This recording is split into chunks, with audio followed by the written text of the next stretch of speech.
Hi, everybody, and welcome to Don't Let Your Disc Get You Down. Our presenter today is Barry Wells. Barry brings her unique background in training, adult learning, coaching, and marketing to assist professional women conduct effective career transition campaigns. Partnering with every level of federal employee from summer interns to SES candidates at NASA, the Department of State, and the Graduate School USA, to name a few. She teaches her clients to out-communicate the competition, beginning with creating captivating, yes, you are captivating, cover letters, results-oriented resumes, and energetic ECQs. She removes the mystery of the federal hiring process. In 2019, her event, Coach's Corner, a free career transition conference, received the Governor's Service Award from Governor Larry Hogan. Ladies and gentlemen, Barry Wells. Hello, welcome to my presentation on Don't Let Your Disc Get You Down. I love the DISC assessment. And the reason that I love it is because it is easy to understand. It is based upon behavior.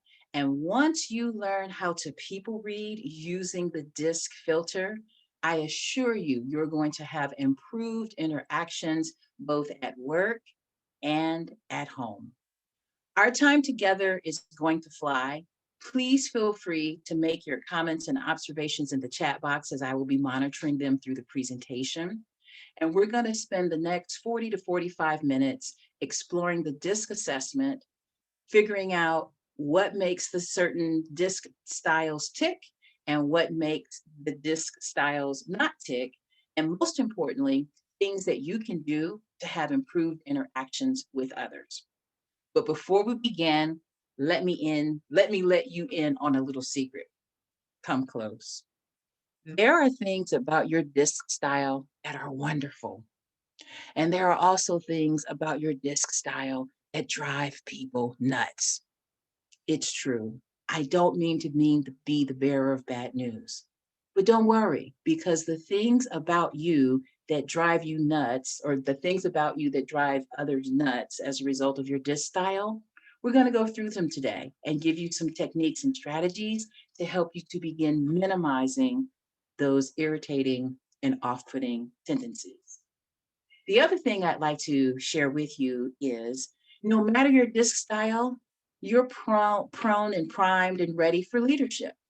Because, as I said previously, each of the DISC styles has strengths and each of the DISC styles has limitations, and the effective leader is aware of both and also has an arsenal in her toolkit and in his toolkit to help make adjustments for more effective interactions. So let me tell you what we're going to do today. I have two short videos that we're going to use to look at to help us identify what the styles of behaviors are. And based upon the identification, whether or not the person is a D, an I, or S, or a C, we'll look at, oh, okay, well, what was positive and helpful about that person's approach and what got in the way in terms of how you perceive their approach. And then lastly, we'll take a look at making adjustments so that we can have a more effective interaction with others. So let's move forward.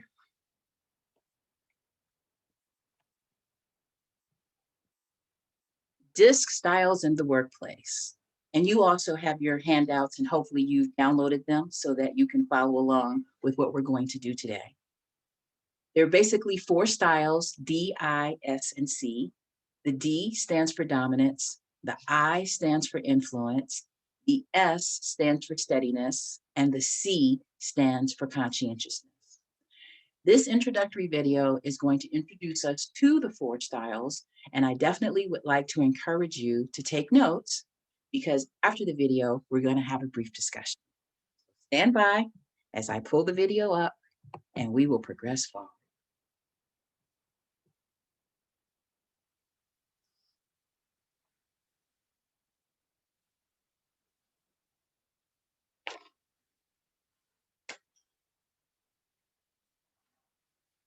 What if people had their needs written all over them?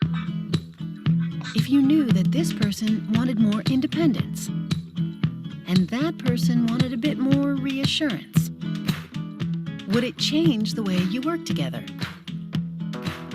Would it make your job easier? Yeah, it probably would. But that's not the real world. Or is it? Maybe if you had the right decoder, everyone's needs would be a lot more obvious.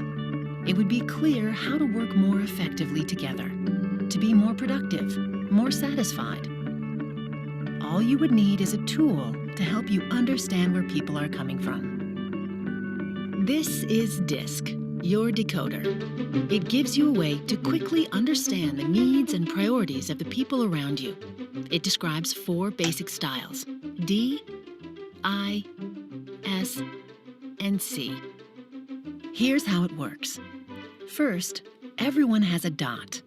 That dot tells you your DiSC style. For instance, if you have a D, or dominant style, you probably drive toward results, insist on immediate action, and challenge the status quo. Most likely, other people with the D style share your priorities, even though you might butt heads from time to time. Different styles may find this same D approach to be blunt, intimidating, or insensitive. If you have an I, or influence style, you probably approach work with enthusiasm, enjoy collaboration, and take quick action. Others with the I style probably find your energy exciting, even if the two of you are a little too optimistic at times. Different styles may find this sort of liveliness and fast pace to be sloppy or reckless. Or you may have an S, or steadiness style, which means you like to support people, maintain stability, and enjoy collaboration. People with the S style will probably appreciate your patient and easygoing nature, even if that means there's little sense of urgency. Different styles might see you as overly accommodating or indecisive. And finally, if you have a C, or conscientiousness style, you probably focus on accuracy. Use your logic to challenge ideas and seek stability to ensure consistent outcomes.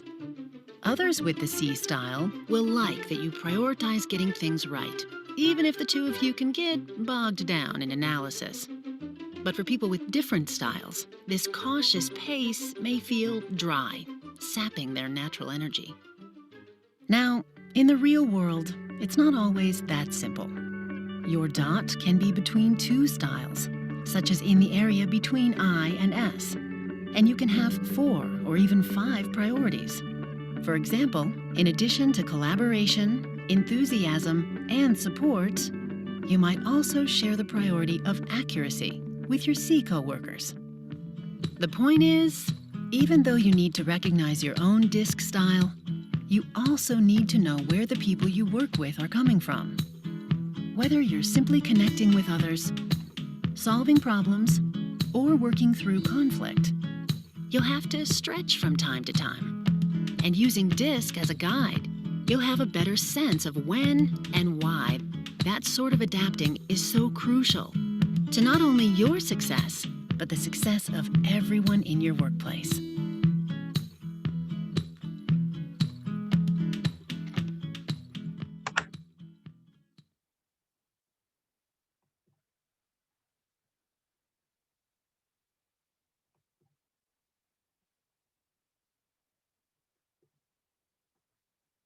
Excellent. Welcome back. I hope you had a chance to take some notes. What if people had their needs written all over them? That's not what we want. If you knew that this And actually, that's a good segue. So what if people have their needs written all over them?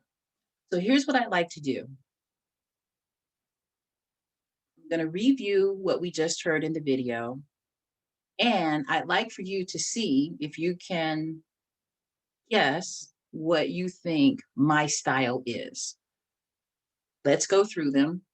And the reason I'm having you to take a look at me as an additional example is I want you to get in the practice of people reading by way of looking at the person's behavior, what they do, how they do it, what they say, and how they say it. So let's take a look in our upper left-hand quadrant where we look at the D person. The D person is all about getting results, getting the job done. They are focused on the task. How you think about it and what you feel about it is not so much of a priority to them as is getting the job done. Take a look at your notes and see if you can think of or see if you can see what were some of the downsides associated with the D. In my notes, I have that they can be seen as blunt and intimidating, and I'm going to add another one, potentially uncaring. Now, granted, TOC is going to happen in April, and I'm actually recording this in May, in the month of March, and March is Women's History Month. And so for those of you who are women, and as well as men, what is the difficulty for the woman who is a D leader? Well, the difficulty is that we don't often associate a person with being direct as a female characteristic. We assign that to men. So for the woman who happens to be a D and who is also direct, she may encounter challenges and difficulties because there's a perception of what we think or what some think how a woman or how a lady should behave. So I want to put that out there to you because guess what? You have women back at the office who are in fact Ds, or maybe you are a female and you're a D. And that may be a challenge that you are confronted with.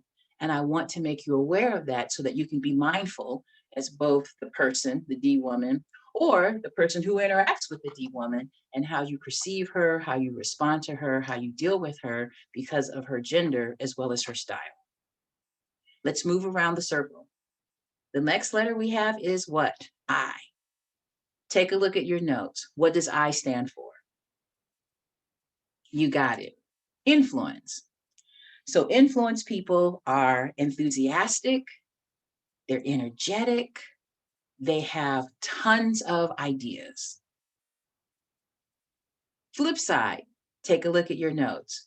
What are some of the notes that you took from the video in terms of limitations of an I? Sometimes they can be seen as sloppy, reckless, last minute. So remember what I said to you, there are both strengths and limitations of each of the styles. So for the I people in the world who are enthusiastic and who are energetic, sometimes that might be a little off-putting in that other styles may see that as fluff or a lack of sincerity, or how could anybody be that happy? So just remember, there are people who can be that happy because of their particular styles, and I people tend to be that way. So I people are great cheerleaders. I people would be people who might be good for orienting the summer hires who you might be bringing on over the next few weeks or the next few months, because the I people are warm and friendly. The I people are also last minute. So if you're working with an I and you say, the project is due at 11:59, all things being equal, you're going to get it at 11:59. Now that's problematic for other styles who, we said 11:59, but we didn't actually mean 11:59. And when you give it to me 11:59, I really look at that as really cutting it close. But don't worry, we'll continue around the continuum and we'll identify who thinks 11:59 is late, whereas the I is thinking 11:59 is right on time. They made it. Continuing around the discontinuum, what does the S stand for? You got it. Steadiness. I'm going to date myself. I remember growing up, there was an I Love Lucy episode, and Lucy and Ethel were working in a candy factory, and they eventually had to eat so much of the chocolates because the chocolates did not come out on the conveyor belt just so. S people like things just so. Nice and steady, nice and predictable. They are excellent team players. They're concerned about others and what people think and what people feel. The positive attributes of an S is that they help to calm the fires. They help keep the warring factions warring a little less, and definitely the consummate team player. Go S. The flip side of an S is that they can appear to lack urgency. They can appear to be overly accommodating. So overly accommodating sounds like, well, hey, Barry, what do you think? Well, I don't know. What do you think? I like X. I like X too. So it doesn't mean that the S does not have an opinion, but it does mean that the S puts a high value on camaraderie and relationships.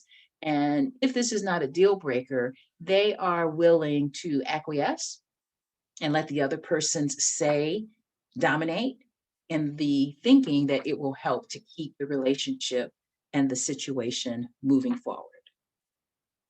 So again, thinking about that gender dynamic at work, if you are a female and you're an S and you are acquiescing and letting others have their say over yours, it'll be easy for us to understand then why you may be overlooked or not considered for certain projects or higher profile projects, because the reputation that you have earned is, she doesn't really have an opinion. Nice guy, nice girl, but we don't really know what she thinks or feels. It's not a good or a bad. It's just something that may be occurring and something that I'd like for you to consider if you are in fact an S. And moving along the continuum, what does the C stand for? Don't worry, take a look at your notes. I know you wrote it down. Yes, C stands for conscientiousness.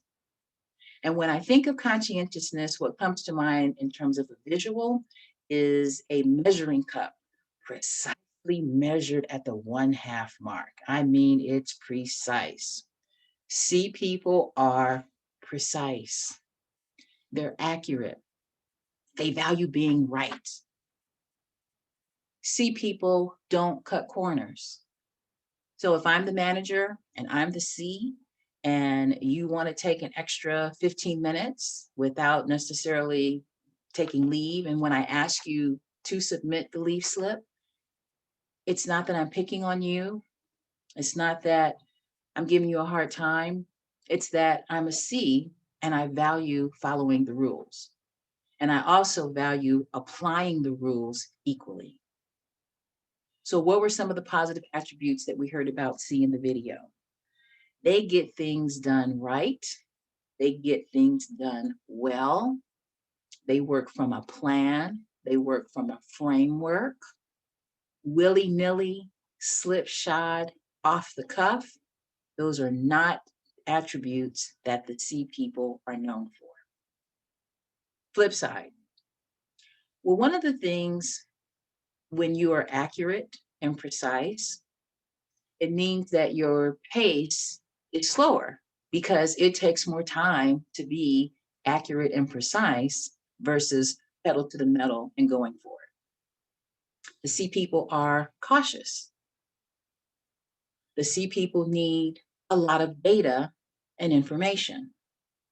So if I'm your team lead and I ask you for the report and you give me 2 pages and I give it back to you marked up with what feels like 8,472 questions, what I'd like for you to do is to not take that personally or as an affront or that I'm challenging your ability to deliver.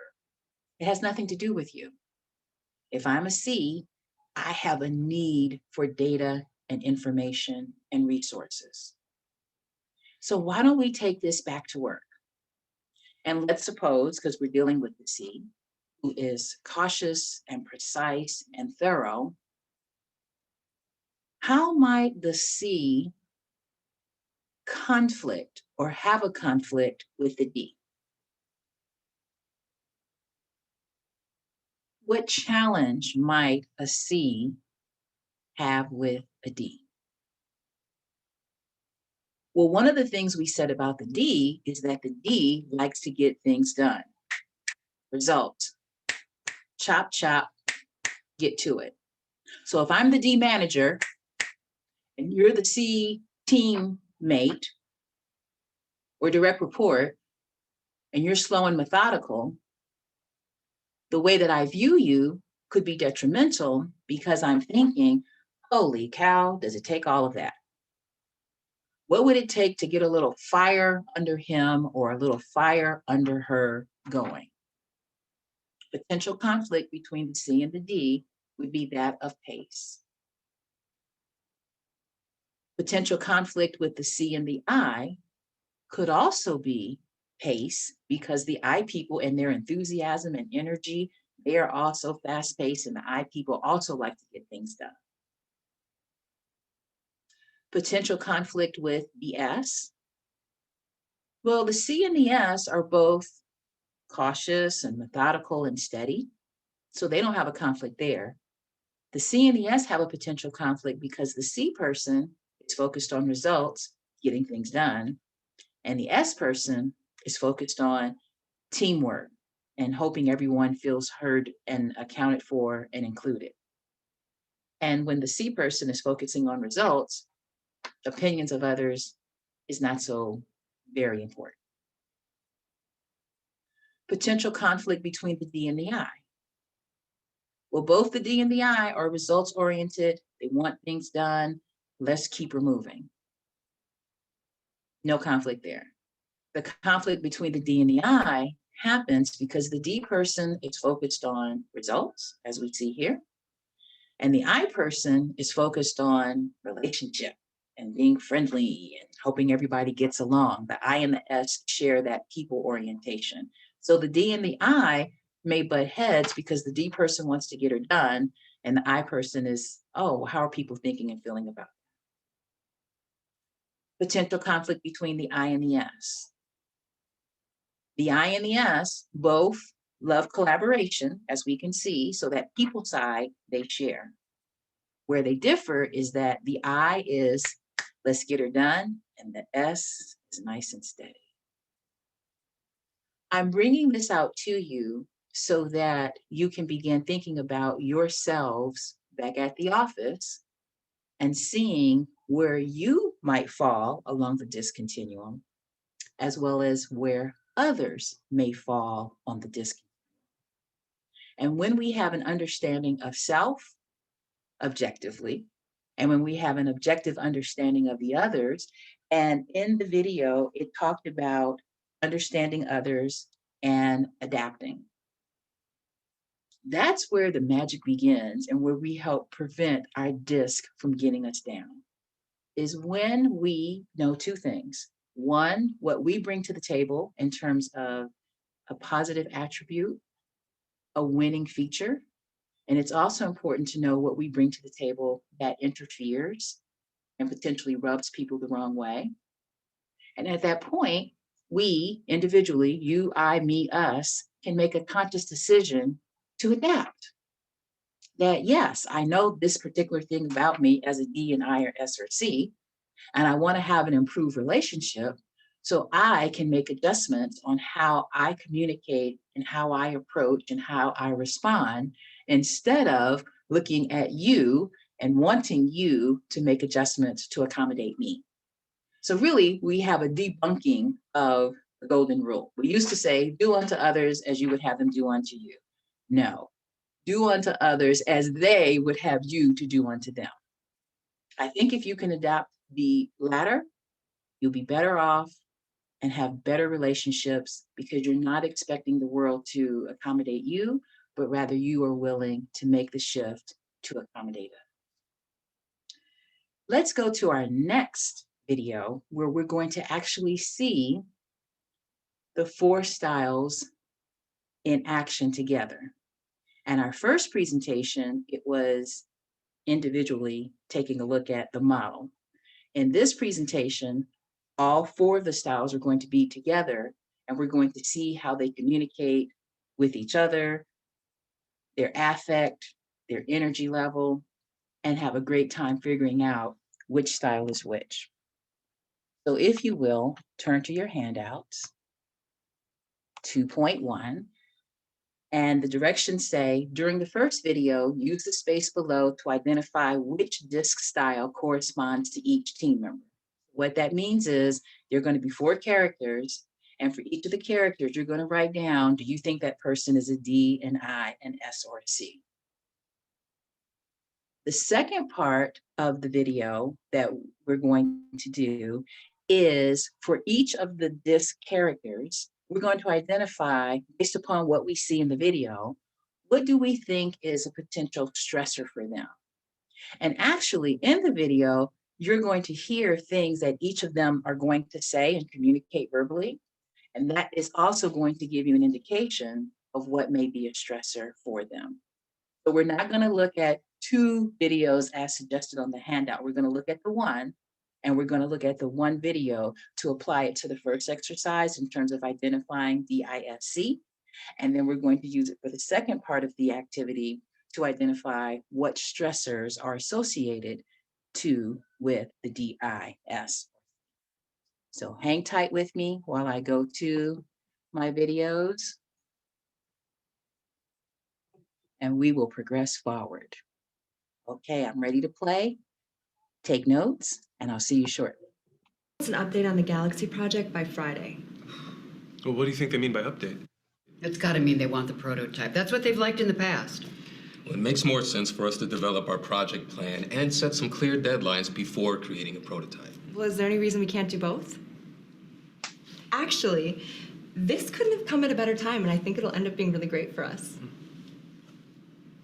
It's always been easy for me to see the bright side. So I mean it when I say that this will be good for us. I really do my best work when I'm on a team and we're all collaborating and brainstorming together. It feels like you're a part of something special. And that's pretty cool. So where were we? Well, should we start with the project plan? Oh, and then- definitely not. They will want the big picture, which is why we need to focus on the prototype. We'll look unprepared if we don't have a plan. I don't think we should just slap something together. But what if we include some new features? That'll really wow them, right? I mean, we could whip that up by Friday, right? People always underestimate the amount of work that goes into whipping something up. I like to plan ahead and be prepared. It's important to consider all the angles of a project and develop a sound strategy for moving forward. It takes time at first, but it's time you save in the end because you get it right the first time. There's no way we can develop a project plan and a prototype with new features by Friday. Exactly. Another reason to just focus on the prototype. So here's the thing. I'm not just trying to get my own way. We've been here before, and I know that the prototype works. And I know that I'm not the boss. I just have a tendency to take charge of meetings, projects, conversations, people, yeah, pretty much everything. It's just I can see the path we need to take to get the win, and I want to get us there quickly so we can move on to the next challenge. Okay, but if we're thinking of adding features, we need to talk to the other departments so that they can have input and they don't feel left out. That is a good idea, Tom. Plus, we'll have more people on our side. I'm gonna set something up. I think it's important to take other people into consideration before making a decision. You know, when you make that sincere effort to understand someone else's point of view, they know you care about them and that their opinion matters. And I think everyone needs that. I mean, I know I do. So I do my best to make sure this is a friendly place that runs smoothly for everyone.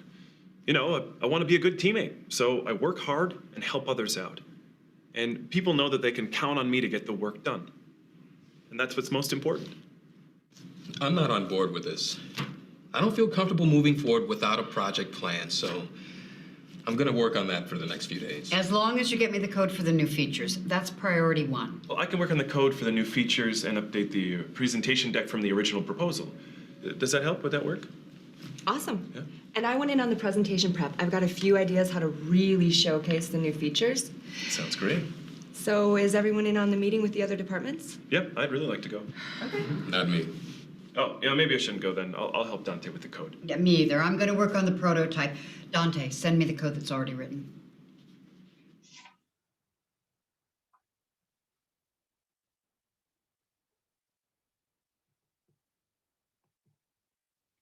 take a moment, if you will, and identify Tom's style, Sally's style, Stephanie's style, and Dante's style.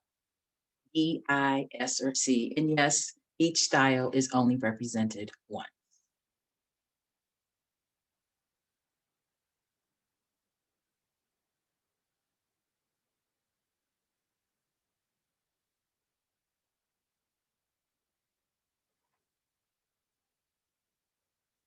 Okay, great. Let's go through and fill in the blanks. Tom, our first person we're focusing on, some of the things that he said was, I like to have input from others. I understand others. Opinions matter. I like to help others out. And so much so when Dante said something about, oh, I'm going to do X, Y, Z, Tom is like, oh, I'll change my plans and I'll help Dante. So that acquiescing, that kind of giving in. So that might be, that's definitely a key indicator that Tom in this scenario is an S. And what does S stand for? Say it out loud. Steadiness. Yes. And moving to our next character, Miss Sally. What did Sally say? Sally's quote was, I want to get us there and I want to get us there quickly. I want to get us there quickly is code for results. She's a bigger picture person. And even she said it. Well, you know, I kind of just take over everything. Conversations, whatever's going on, it's me. I got it. Boom. Dominance. That is her characterization. In this scenario, her characterization is for the dominance style. Next to Sally, we have Stephanie. Stephanie said a couple of things. She says, oh, we want to wow them. And, oh, I have some ideas. And I always see the bright side of things. And, oh, we can whip this up. That's code for enthusiasm and energy. And in this scenario, Stephanie represents the I style. And what does I stand for? Influence. Yes. And last but not least, Mr. Dante. Mr. Dante, he said, no way. People underestimate. They want to slap something together. They want, you know, they think they can just whip things up. I need a project plan. We need a sound strategy. We need to plan ahead, and felt so strongly about it when the others were wanting to get together when Stephanie said, hey, let's go meet. He's like, nope, not me. I'm not doing it. Dante represents in this scenario, the C. And what does the C stand for? Conscientiousness. So what I loved about this video is that you got a chance to see each of the 4 styles, not just in isolation, but in communication and in conversation with each other. So let's take a look at the second part of the assignment where it says, using the space to low to identify the stressors for each of the team members. So let's begin with Tom. Well, if Tom says that he mentioned not wanting people to feel, having people to not feel left out. He wants to get opinions from everyone. He wants people to feel that their voices matter. So what would be a stressor for him? Well, the opposite. If decisions are made quickly without consideration, and in your notes, who makes decisions quickly? The I and the D. So that's a potential, going back to that potential conflict that the S could have with the I or the D, because it takes time to hear from others. It takes time to be inclusive. And if Tom is working in a scenario, or more specifically, if Tom is working for a team lead or a boss or a teammate who wants to put the pedal to the metal and get to the finish line quickly, yes, that could be stressful and upsetting for Tom. So the remedy, if you are working with an S person and you know that they need time because they want to be inclusive, is that you give them a deadline. Hey, Tom, listen, I know that you appreciate hearing from the team. I like that. I just need for you to be able to do it by the close of business today and have the report to me by 10. So it doesn't mean that you completely deny Tom his preference of wanting to hear from others, but you give him a deadline. And then it's up to him to figure out how he's going to hustle up and use that inclusive approach that he appreciates so much. Let's take a look at Sally. So Sally is our D person, and she wants to get us there quickly.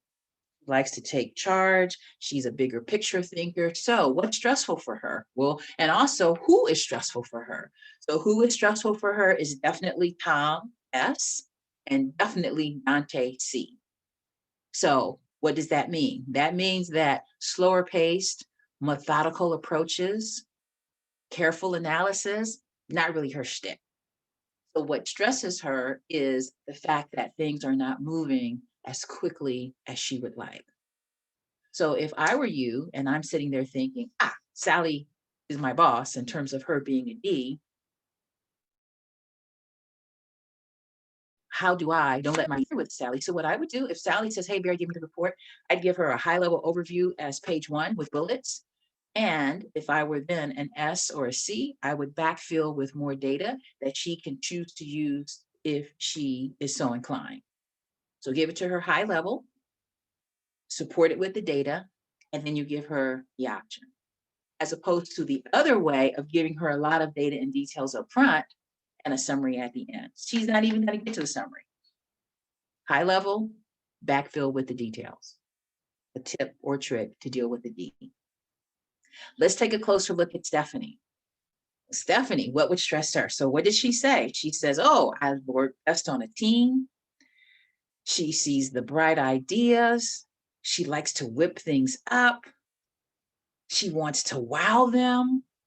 So color and texture and sound and music, different. That's what Stephanie enjoys. So what would stress her? So she's an I. What type might stress her? Definitely the C, because the C wants to follow what? The rules. Well, when we do a report, we only do the cover page this way. We never put a graphic on the cover page. What, you want a graphic? What stresses Stephanie is standard quo. What stresses the I is same old, same old. What stresses the I person is the C person's wanting to have everything detailed in a precise plan. So how do we manage that, Stephanie? How do we want to squash her creativity and enthusiasm? No, but we can't have her out, in space either. So the idea is to, you know what, Stephanie, I like your thinking. You had some ideas. Give them all to me. Let's take 5 and give me 10 to start. And for our first meeting, I want you to whittle down from the 10 to the 5. And after we get to the 5, we're going to come down to 2. So it's not that I haven't heard her. I have heard her. But I'm telling her and I'm managing those expectations that no, we don't have the time or the resources or really the need to do all 10. And from these 10, we're going to pick what? 2. So that's a way to engage the creativity and the enthusiasm of the I, but doing it in a way that still allows you to move forward. And last but not least, we have Dante. So what would stress Dante? Well, what does Dante like? Dante likes structure and organization and process and procedures. So off the cuff, what would stress Dante would be the Stephanies of the world. Oh my God, you're all over the place, willy-nilly, all of these ideas, you're on the moon. Can you come back from Mars and the moon and come back to Earth? What stresses the C is ambiguity. What stresses the C is either the D or the I coming in saying, hey, I know we talked about this yesterday, but guess what? New plan. Whew, that's very hard for the C to manage. So if you happen to be working with a C or working for a C, what adjustments can you make? Well, depends on who you are. If you are an I, all over the place with all these ideas, maybe fewer ideas.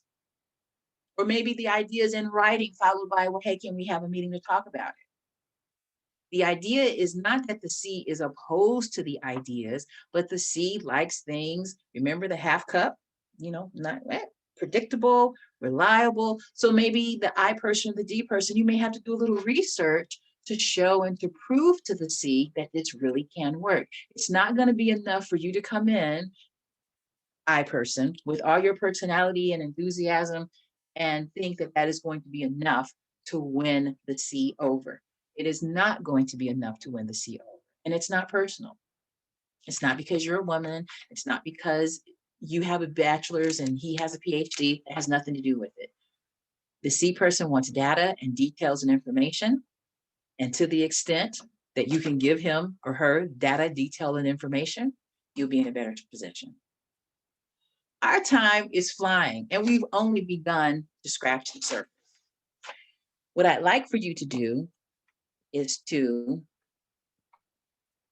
as homework, and that you are starting your institute day one with DiSC, I'd like for you to have this page with you.